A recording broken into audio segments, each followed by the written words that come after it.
우리는 지난 4주간 동안 요한복음의 서론적인 서언, 이 프롤로그를 살펴보았습니다. 앞에서 우리가 나누었던 말씀은 다시 한번 정리하자면 예수 그리스도는 말씀이시다. 영이신 하나님을 설명하시는, 영이신 하나님을 나타내 보여주시는 말씀으로 이 땅에 오신 하나님이시다 라는 것을 우리가 살펴보았습니다. 또 둘째 주는 예수 그리스도는 창조주이시다. 우리에게 이 삼위 하나님께서 나누시는 놀라운 영광을 나누어 주시고자 우리를 그 영광의 교제로 초청해 주신 창조주 하나님이시다. 예수 그리스도는 단순히 인간이 아니라 창조주이시다 라는 것을 우리는 살펴보았습니다. 또 세 번째 주는 예수 그리스도는 빛이시다. 진리를 비추는 빛이시다. 그리고 그 빛 안에 생명이 있다. 그 빛을 쬐이는 사람들은 생명을 얻는다 라는 말씀을 우리가 함께 나누었습니다. 그리고 지난주에는 예수 그리스도는 빛이신데 어두움이 빛을 이기지 못한다. 이 어두움에 있는 사람들이 이 빛을 깨닫지 못하지만, 그래서 예수 그리스도를 공격하고 빛 대신 주님을 덮으려고 애를 썼지만 결코 이 빛을 어두움이 이기지 못했다. 빛이 승리했다. 예수 그리스도는 승리의 주시다라는 말씀을 우리가 함께 나누었습니다. 이 요한복음은요, 이제 이 시선을 바꾸어서 이 빛을 전하는 사람에게로 이 시선을 옮겨갑니다. 본문은 이 빛을 증언하는 사람을 소개하고 있는 것이죠. 본문 말씀을 보면요, 아까 읽었던 말씀을 우리가 살펴보면 이 증언이라는 말이 3번이나 등장하게 됩니다. 이 증언이라는 말은 헬라어로 마르티리아라는 말인데요, 이 말은 법정에서의 증인이 하는 말, 즉 증언인 것이죠. 알고 있는 것, 보았던 것, 확인했던 것, 그것을 사실 그대로 법정에서 다른 사람들에게 증언하는 사람을 우리는 증인이라고 하고, 그가 말하는 것을 우리는 증언, 마르티리아라고 말하는 것입니다. 본문이 이 요한을 가리켜서 이 요한은 빛을 증언하는 사람이다, 즉 빛의 증인이다 라고 소개하고 있는 것입니다. 이 빛에 대해서 있는 그대로를 전하는 증언자다 라고 말씀하고 있는 것입니다. 이 공관복음에서 보면요, 이 세례 요한을 항상 세례 요한이라고 표현합니다. 왜냐하면 이 공관복음에서는 마태, 마가, 누가에서는 이 세례 요한과 그리고 예수님의 제자 중에 한 사람이었던 이 사도 요한을 구별하는 것이 필요했기 때문입니다. 그러나 이 요한복음의 저자는 요한이죠. 사도 요한이죠. 그렇기 때문에 이 요한은 이 세례 요한과 자신을 굳이 구별할 필요가 없었던 것입니다. 그래서 그저 요한이라고만 이름 붙이고 있습니다. 이 복음서를 쓴 요한은요, 자기의 겸손 때문인지 자신의 이름을 밝히지 않고 그저 자신을 그리스도께서 사랑하시는 이라고만 표현하고 있습니다. 이 세례 요한에 대해서는 우리 앞으로 또 여러 번에 걸쳐서 살펴볼 것이기 때문에 오늘은 이 본문에만 좀 초점을 맞춰서 이 세례 요한에 대해서 함께 나눠보고자 합니다. 성경은 이 세례 요한을 빛의 증인이다 라고 밝히고 있는데, 그러면 이 빛의 증인은 어떠한 사람인가, 어떻게 지금 성경이 묘사하고 있는가에 대해서 우리가 함께 살펴보고자 합니다. 첫 번째로, 빛의 증인은 하나님께로부터 보내심을 받은 사람이다 라는 것입니다. 아까 우리 읽었던 6절 말씀에 하나님께로부터 보내심을 받은 사람이 있으니 그의 이름은 요한이라 라고 말씀했습니다. 하나님께로부터 보내심을 받았다 라고 이 빛의 증인 요한을 설명하고 있습니다. 이 보내심을 받았다 라는 이 말은요, 구약에서 흔히 선지자를 가리켜서 사용되던 그런 말씀입니다. 구약 성경에서 선지자들을 종종 하나님께서 보내신 자, 하나님께서 보내셨다라는 말로 표현하고 있기 때문이죠. 우리 말씀 한번 찾아보도록 하겠습니다. 예레미야 7장 25절 말씀을 보면 우리 앞에 있는 자막을 보시고 다 같이 읽어보겠습니다. 시작. 너희 조상들이 애굽 땅에서 나온 날부터 오늘까지 내가 내 종 선지자들을 너희에게 보내되 끊임없이 보내었으나 너희에게 선지자들을 보내었다. 하나님께서 말씀하시는 겁니다. 끊임없이 내가 이 선지자들을 너희에게 보내었다라고 말씀하고 있습니다. 이렇게 구약에서는요, 선지자들을 종종 하나님이 보내신 자로 묘사하고 있는 것입니다. 또 예수님도 이 요한을 가리켜서 선지자다라고 표현하고 있습니다. 누가복음 7장 26절 말씀을 우리 다 같이 한번 또 읽어보겠습니다. 시작. 그러면 너희가 무엇을 보려고 나아갔더냐? 선지자냐? 옳다. 내가 너희에게 이르노니 선지자보다도 훌륭한 자니라. 예수님이 이 세례 요한을 가리켜서 너희는 세례 요한을 왜 보러 나가느냐? 선지자 보러 나가느냐? 옳다. 그는 선지자다라고 말씀하고 있는 것입니다. 그런데 이 선지자보다도, 구약의 선지자보다도 더 훌륭한 자다라고 예수님께서 세례 요한을 가리켜서 말씀하고 있는 것이죠. 예수님은 세례 요한을 선지자다라고 말씀하고 있습니다. 그러면 선지자는 어떤 사람입니까? 선지자는 하나님께로부터 보내심을 받아서 하나님이 주신 말씀을 있는 그대로 전하는 사람이 선지자입니다. 구약시대 하나님의 계시 선포의 도구로서 하나님과 사람 사이를 중보하여 하나님이 주신 말씀을 있는 그대로 전하는 직분이 바로 선지자였던 것입니다. 자, 그렇다면 조금 내용을 달리해서요, 그렇다면 오늘날 선지자가 있겠습니까? 오늘날 선지자가 존재합니까? 많은 성도들이 오늘날의 목사가 선지자다라고 생각합니다. 하나님의 말씀을 받아서 전하는 사람, 그래서 우리 선지 목사님을 붙들어 주시옵소서라고 이렇게 기도하는 분들을 제가 간혹 봤습니다. 그러나 목사는 선지자가 아닙니다. 선지자는, 구약의 선지자는 오실 참 선지자 예수 그리스도를 모형하는 직분이죠.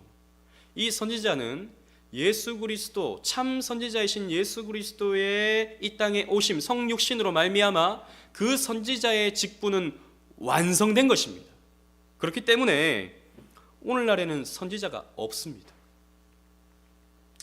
그런데 오늘날에도 여전히 선지자를 추종하는 집단들이 있죠. 목사를 가리켜서 우리 목사님은 선지자야 라고 이렇게 추종하는, 그렇게 믿는 집단들이 있습니다. 혹은 우리 목사님은 하나님이 보내주신 사도야 라고 이렇게 말하고 추종하는 사람들이 있습니다. 이런 사람들의 무리를 우리는 신사도라고 말하고, 그들의 그런 나름의 그런 활동들을 신사도 운동이라고 말합니다. 오늘날에 하나님이 새롭게 세워주신 사도 혹은 선지자라고 스스로를 주장하는 것이죠. 한국에 변승우라는 사람이 있습니다. 여러분, 저도 가끔씩 그 유튜브를 이렇게 켜보면 이 사람의 영상이 그냥 자동으로 떠요. 하도 많은 사람들이 클릭을 하는지. 변승우라고, 예전에는 이름이 큰 믿음 교회였는데 하도 이단 시비가 일어나니까 이름을 바꿔버렸어요. 사랑하는 교회라고. 자기가 선지자라고 말합니다. 자기가 하나님의 말씀을 받아서 오늘 이 시간 여러분들에게 전한다고 말합니다. 미국에 가면 또 픽터 와그너라는 사람이 있습니다. 그 사람도 마찬가지입니다. 자기가 사도라고 말합니다. 자기가 선지자이기 때문에 하나님으로부터 직접 말씀을 받아서 여러분들에게 전한다라고 하고 예언도 하고 여러 가지 앞으로 일어날 일들을 말해줍니다. 여러분, 아까도 말씀드렸다시피 오늘날에는 선지자가 없습니다. 오늘날에 사도가 없습니다. 여러분, 예수 그리스도의 초림으로 말미암아서, 그래서 성경 계시의 완성을 통해서 오늘날에 하나님이 주시는 특별 계시는 따로 없는 것이죠. 성경으로 이미 충분한 것입니다. 그러면 그들은 무엇입니까? 사실 무당과 비슷합니다. 미래를 점쳐주고 어디가 아픈지 알려주고 이렇게 하면은 병이 낫는다라고 하는 그런 방법들을 가르쳐주는 양복 입은 무당들인 것입니다. 엄밀히 말하면 사기꾼들입니다. 여러분, 오늘날에도 선지자가 필요하다면 성경이 왜 필요합니까? 오늘날에도 사도가 필요하다면 성경이 왜 필요한 것입니까? 이들은 예수 그리스도의 선지자 사역의 완성을 부정하는 자들입니다. 성경의 권위를 폄훼하는 마귀들입니다. 그런 사람들은. 그들을 따라가면 결국에는 지옥의 구렁텅이로 빠질 수밖에 없어요. 여러분, 사도는 예수님의 제자로서 신약 성경을 기록한 자들이 아닙니까? 그런데 자기가 사도라 그러면 그들의 말은 성경과 같은 권위를 갖게 됩니다. 그렇기 때문에 얼마나 그들의 활동이 위험한지 모릅니다. 그래서 한국교회에서 이단으로 정죄를 한 것이죠. 그렇다면 이 시대에 하나님은 어떻게 하나님의 계시를 선포하십니까? 아까도 말씀드렸다시피 완성된 계시, 그리고 종결된 계시인, 특별 계시인 이 성경을 통해서 하나님은 이 계시를 선포하십니다. 여러분, 이 하나님의 말씀을 전하는 일에는 목사만이 하는 것이 아니라 하나님으로부터 부르심을 받은 저와 여러분 모두가 이 사명을 받은 거예요. 그래서 예수 믿는 사람은 반드시 선지자적인 삶을 살아갑니다. 우리가 다 선지자는 아닙니다. 구약시대의 사람들과 같은 그런 선지자가 아닙니다. 하지만 우리는 선지자적인 삶을 살아가는 거예요.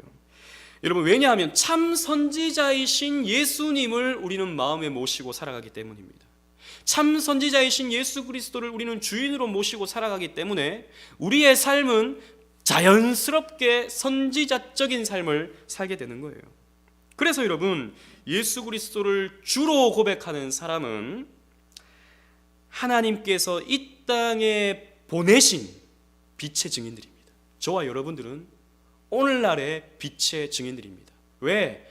예수님을 모시고 예수님이 보내신 그 사명을 따라서 우리는 빛을 증거하는 그런 정체성을 갖고 살아가기 때문입니다. 예수님은 승천하시면서 예수님의 승천을 지켜보는 모든 사람들에게 이렇게 말씀해 주셨습니다. 우리 이 말씀 한번 다 같이 읽어보도록 하겠습니다. 사도행전 1장 8절 시작. 오직 성령이 너희에게 임하시면 너희가 권능을 받고 예루살렘과 온 유대와 사마리아와 땅끝까지 이르러 내 증인이 되리라 하시니라. 아멘. 여러분, 이 말씀은 사도들에게 한정된 말씀이 결코 아닙니다. 예수님이 승천할 때 500의 형제들이 지켜보고 있었다고요. 그들에게 예수님은 손을 들고 이렇게 외치시면서 사명을 주셨습니다. 너희가 성령 받는다는 것이죠. 실제로 예수님이 승천 후에 오순절에 성령이 강림했죠. 120명 문도들에게 다 성령이 임재했습니다. 그래서 그들이 교회가 탄생되었고, 그들로 말미암아 교회가 탄생되었고, 그들은 다 예루살렘과 온 유대와 사마리아와 땅끝까지 이르러 빛의 증인으로 삶을 살았다고요. 저와 여러분들은 성령 받았습니까? 저와 여러분들은 성경을 받았습니까? 당연히 성경 받았죠. 성령 받은 증거가 무엇입니까? 예수 그리스도를 주로 고백한다는 것입니다. 고린도전서 말씀 가운데 성령으로 나지 아니하고는 그리스도를 주로 고백할 수 없다 그랬어요.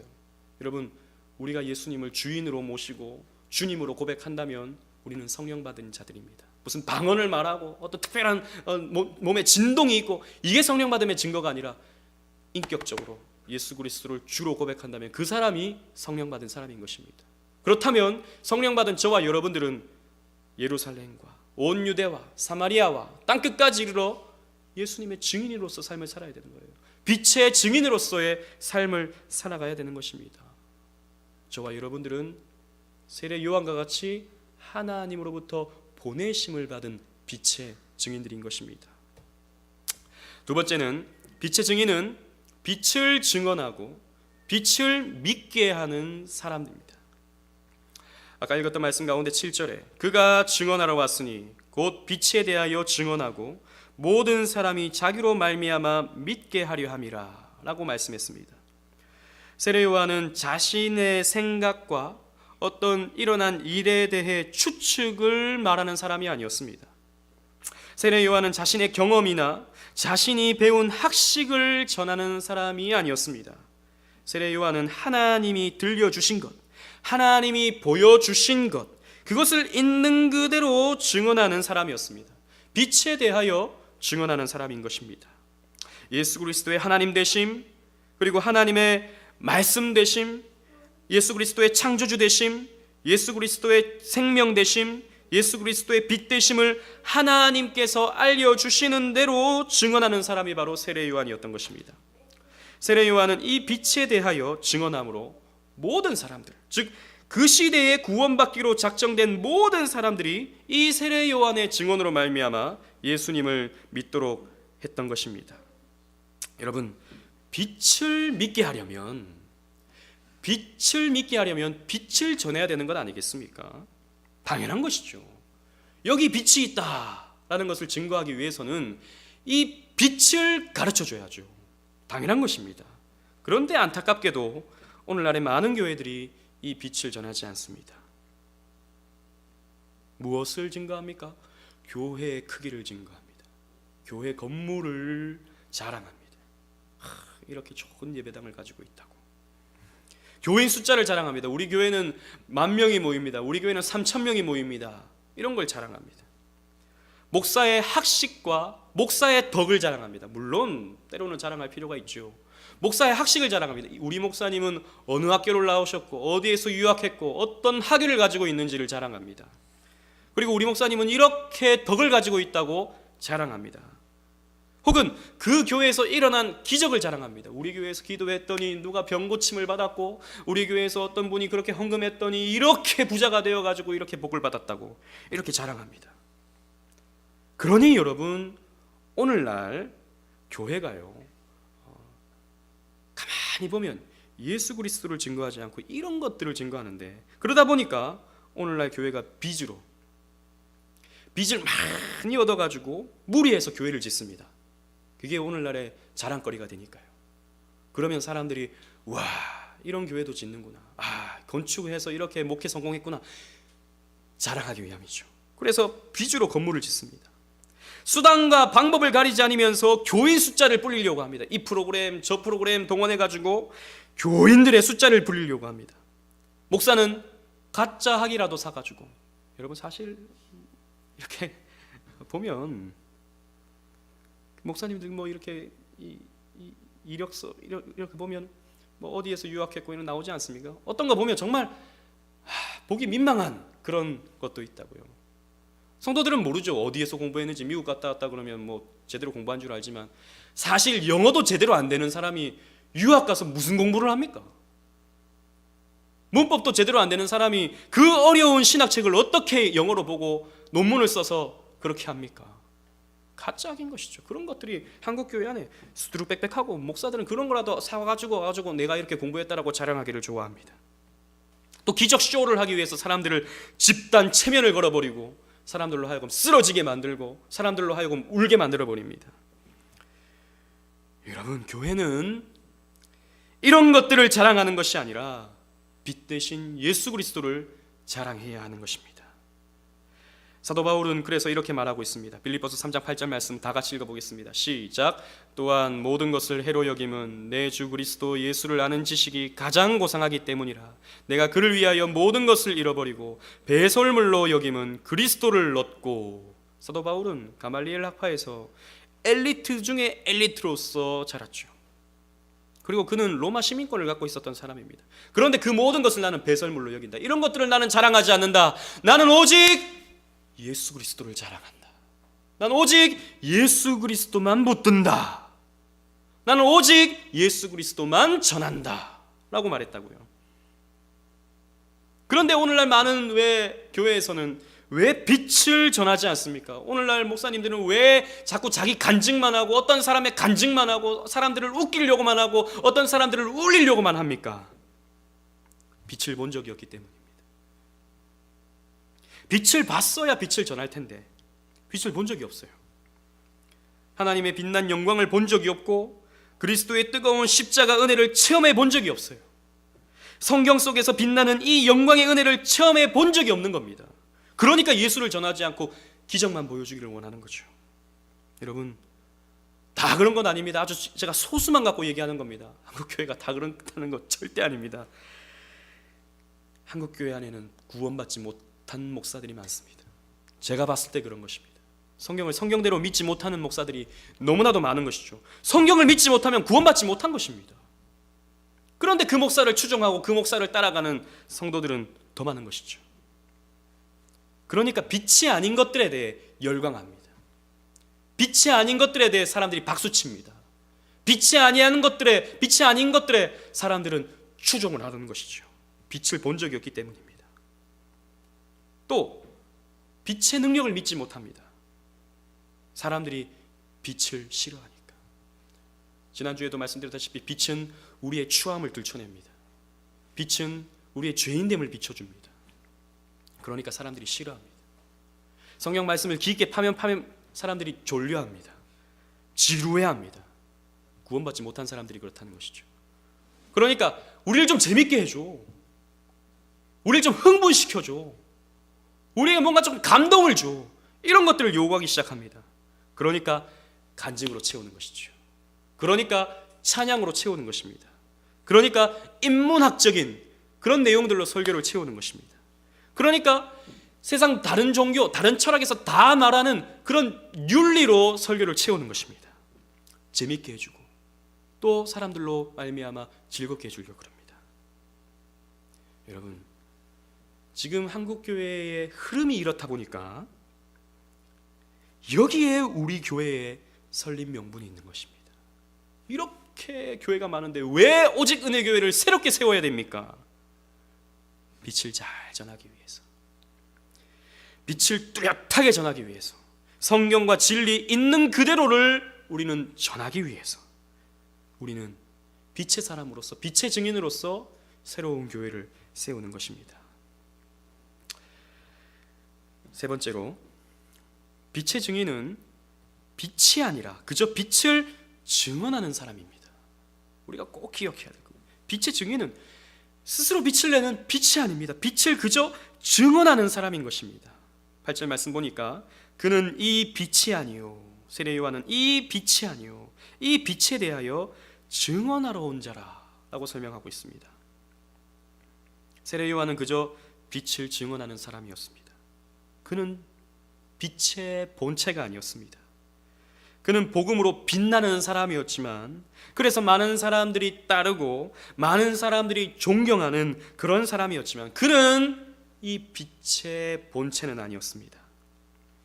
세례 요한은 빛 대신 그리스도를 비추는 거울이었죠. 요한은 자신의 위치를 스스로 너무나도 잘 알고 있었습니다. 그래서 이 요한에 대해서 사도 바울이 나중에 사도행전에서 이렇게 설명하고 있는데, 우리 다 같이 한번 읽어보겠습니다. 사도행전 13장 25절 시작. 요한이 그 달려갈 길을 마칠 때 말하되 너희가 나를 누구로 생각하느냐? 나는 그리스도가 아니라 내 뒤에 오시는 이가 있으니 나는 그 발에 신발끈을 풀기도 감당하지 못하리라 하였으니. 요한은 나는 그리스도가 아니다, 너희는 나를 누구라고 생각하느냐? 나를 혹시 그리스도라고 생각하느냐? 나의 이 비범함이 저는 그리스도다 라고 생각하는, 그렇게 생각하느냐? 아니다, 나는 그리스도가 아니다. 그리스도는 내 뒤에 오시는 이다. 나는 그의 신발끈을 풀기에도 감당치 못한다 라고 이렇게 설명하고 있습니다. 여러분, 요한은 참 겸손했어요. 그렇게 많은 사람들이 자기를 추종하고, 사람들이 그렇게 자기를 존경하고, 그렇게 사람들이 자기를 혹 메시아라고 생각하는데, 아니다, 나는 그의 신발끈을 풀기에도 감당치 못한다 라고 하며 겸손했던 것입니다. 여러분, 이것이 빛을 전하는 전도자들의 자세인 것입니다. 우리는 오직 예수님만 빛나게 해야 됩니다. 그리고 우리 스스로는 물러날 줄 알아야 되는 것이죠. 십자가 뒤로 우리는 물러날 줄로 알아야 됩니다. 그러나 오늘 많은 전도자들, 특히 오늘날 이 시대의 많은 목사들이 이 겸손에서 실패합니다. 자기가 빛나려 하죠.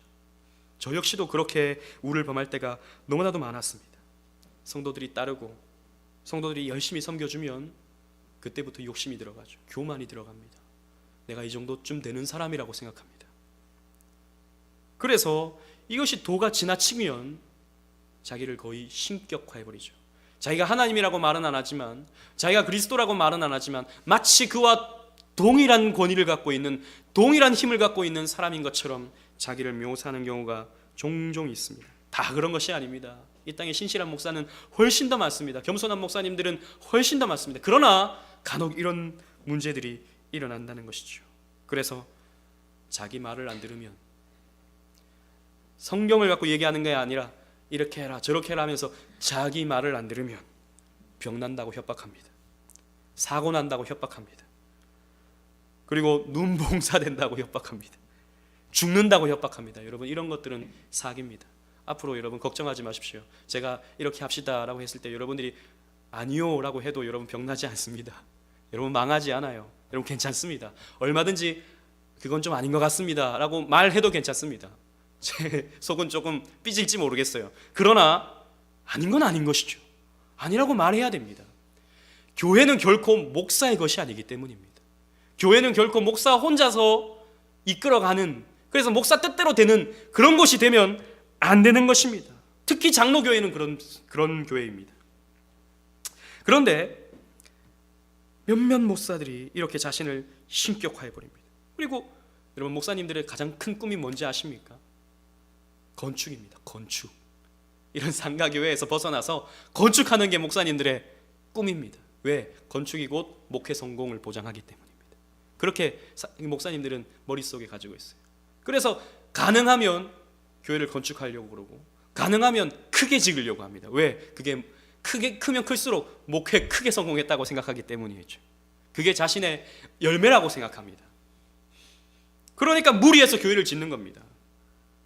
그래서 이 교회를 짓는 것이 하나님의 뜻이다 라고 말하기를 좋아하죠. 여러분, 교회를 짓는 것이 무조건 하나님의 뜻입니까? 뭐 뜻일 수 있어요. 교회가 필요하면 교회를 짓는 거 필요합니다. 저는 어느 정도 우리도 수용할 수 없을 만큼, 물론 그렇게 될지 안 될지 모르겠지만 수용할 수 없을 만큼 채워주면 건축할 수도 있는 것이죠. 그러나 건축하는 것이 꼭 하나님의 뜻은 아닐 수 있는 것입니다. 근데 이렇게 밀어붙이는 것이죠. 하나님의 뜻이다 밀어붙이는 것이죠. 뜻일 수도 있고 아닐 수도 있는데 말입니다. 그런데 그렇게 하는 것은 어찌 보면 종교적 사기일 수 있는 것이죠. 제가 언젠가 이런 얘기를 들은 적이 있었습니다. 어느 성도로부터 그런 얘기를 들었습니다. 기독교는 로마 가톨릭을 이렇게 공격하죠. 어떻게 사람이 하나님의 대리자일 수 있느냐? 교황, 어떻게 사람이 하나님을 대신할 수 있느냐? 교황이 있다는 것 자체가 로마 가톨릭은 이단임을 증명한다. 이런 식으로 기독교가 로마 가톨릭을 비판하지 않습니까? 가톨릭에서는 이렇게 말한답니다. 우리는 교황이 한 명이지만 너희들은 교회마다 교황이 있지 않느냐? 이렇게 비판한다고 합니다. 물론 저는 그 말에 동의는 하지 않지만, 그러나 우리가 따갑게 들어야 하는 말이라고 생각합니다. 어떻게 교회를 목사가 좌지우지합니까? 자기가 왜 빛이 되려고 합니까? 자기가 왜 그리스도를 대신하려고 합니까? 그래서는 안 되는 것입니다. 그래서 저도 그렇게 되지 않으려고 생각은 하는데 모르겠습니다. 그렇게 될지도 모르겠어요. 그렇다면 여러분들이 가르쳐 줘야 됩니다. 도를 지나친 것 같다, 그건 아닌 것 같다고 말할 수도 있어야 되는 것이죠. 그렇게 돼버리면, 자기가 빛이 돼버리면 여러분, 교회는 타락하기 마련입니다. 자기 부인하지 않는 기독교, 십자가 없는 기독교, 이런 기독교는 세상으로부터 손가락질 받습니다. 세상으로부터 비난을 받을 수밖에 없습니다. 그런데 여러분, 이것이 꼭 비단 목사에게만 해당되는 말이겠습니까? 결코 아닙니다. 성도들도 마찬가지입니다. 교회 안에서 좀 열심히 하면, 좀 잘하면, 좀 충성되게 일하면 사람들로부터 집사님 너무 존경스러워요, 집사님 너무 대단해요, 집사님 너무 멋있어요, 이런 말들을 하게 됩니다. 그런 말들을 우리가 한번 듣기 시작하면 그 말들에 우리는 춤추게 됩니다. 칭찬은 고래도 춤추게 한다 그랬는데, 우리는 사랑과 선행으로 격려를 해야 됩니다. 그러나 우리가 그런 말에 너무 고무되어서는 안 됩니다. 그러면 그때부터는 우리가 하나님의 영광을 위해서 일하기보다는 자기의 영광을 위해서 일하기가 쉽기 때문입니다. 그럼 결국 그 사람은 교회를 무너뜨립니다. 여러분, 어떤 사람이 교회를 무너뜨립니까? 교회에서 열심히 하는 사람이 교회를 무너뜨리지, 교회에서 충성되게 일하는 사람이 교회를 무너뜨리지, 교회를 분열시키지, 그냥 왔다 갔다 하는 사람은 교회를 잘 분열시키지 않습니다. 그렇게 사람들로부터 존경받고, 사람들로부터 칭찬받고, 사람들로부터 대단하다 박수받는 그런 사람들은 항상 자신을 돌아봐야 됩니다. 교만해 있진 않는지, 사람들로부터 받는 그 영광으로 고무되고 있지는 않는지 생각해 봐야 되는 것이죠. 그래서 우리는 목사든 성도든 빛이 되어서는 안 됩니다. 빛은 오직 예수님만 나게 하셔야 됩니다. 우리는 그 뒤로 감추어져서 겸손하게 주님을 따르는 사람들이 되어야 되는 것이죠. 그렇기 때문에 여러분, 작은 교회가 좋습니다. 작은 교회는 잘 빛나지 않습니다. 저 빛나지 않아요. 아무도 안 알아줍니다. 저와 여러분 아무도 안 알아줍니다. 아무리 열심히 해도 아무도 박수 쳐주지 않습니다. 그러니 여러분, 작은 교회를 섬기는 건 이러한 장점이 있습니다. 자랑할 게 없거든요, 우리는. 그러니까 평안할 수 있는 것이죠. 그렇다고 또 작은 교회가 다 좋다는 것은 아닙니다. 이러한 장점이 있기 때문에 우리는 서로를 섬겨가면서 겸손하게 주님을 따라가야 할 필요가 있는 것이죠. 사랑하는 오직 은혜 교회 성도 여러분, 세례 요한은 하나님께 보내심을 받은 빛의 증인이었습니다. 그리고 이 빛을 전하고 그 빛을 믿게 하는 증인이었습니다. 또한 스스로 빛나려 하지 않고 그저 그 빛을 반사하여 자신을 낮출 줄 아는 겸손한 증인이었습니다. 여러분, 저와 여러분들은 이 오직 은혜 교회를 통해서 빛의 증인으로 삶을 살아야 합니다. 여러분, 우리는 이 작은 교회를 왜 섬겨야 합니까? 이렇게 교회가 많은데 왜 우리는 또 하나의 교회를 세워서 왜 이렇게 우리는 고생해야 되는 것입니까? 여러분, 빛의 증인이 되기 위함입니다. 여러분, 우리 밥 먹고 살기 위해서 교회하지 맙시다. 강민수 목사라고 하는 이 목사를 여러분 먹여 살려주기 위해서 여러분 교회하지 맙시다. 빛의 증인 되기 위해서 교회를 했으면 좋겠습니다. 그저 가족이니까, 친구니까 우리가 좀 도와줘야지, 이런 생각으로 교회를 세워가지 맙시다. 빛을 잘 전하기 위해서, 주님의 밝은 빛 뚜렷하게 반사하기 위해서, 세례 요한과 같이 빛의 증인으로 한번 멋지게 쓰임받기 위해서, 그 이유 때문에 우리 이 교회를 세워가십시다. 아무도 안 알아줘도, 몇 년이 지나도 이 모양 이 꼴이라 하더라도 이 목적 가지고 이 빛의 증인으로 우리가 함께 쓰임받기 위하여 이 교회를 한번 세워가 보십시다. 저는 그런 교회를 하나님께서 기뻐하신다고 생각합니다. 얼마나 모이는가? 재정이 얼마인가? 이 교회에 지금 사람들이 얼마나 주목하고 있는가?